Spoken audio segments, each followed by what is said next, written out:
إنا لله وإنا إليه راجعون وحن تعسير درينا جودهان شعبك الصوماليات جارهان قيسسكي أهلدي قرابدي أي كجريودين ضدكي الصوماليات وحكون نقضي ويركب على لماذا ها مليشيا الشباب اسمي دامنتها كدعي كسورجيت كهوتيل وهلية مقالة مقدشة waxaan rabaa si hordhacaana waad arkaysaan in ciidamadeenu ay markiiba soo gurmadeen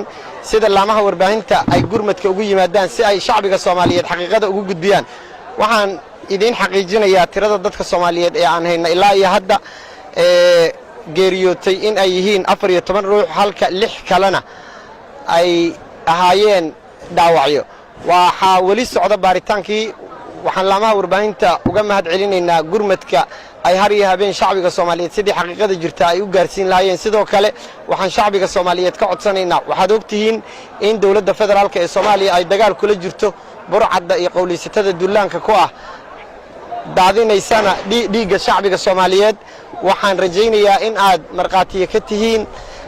dhalinyarada yaryar ee ku shaqaysanaysay waxa loo yaqaan bajaajka ee maanta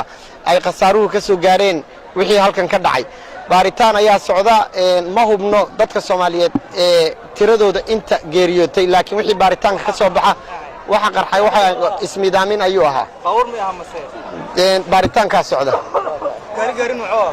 baaritaanka wadnaa wixii ka soo baxan idin sheegaynaa ilaahay idinkiisa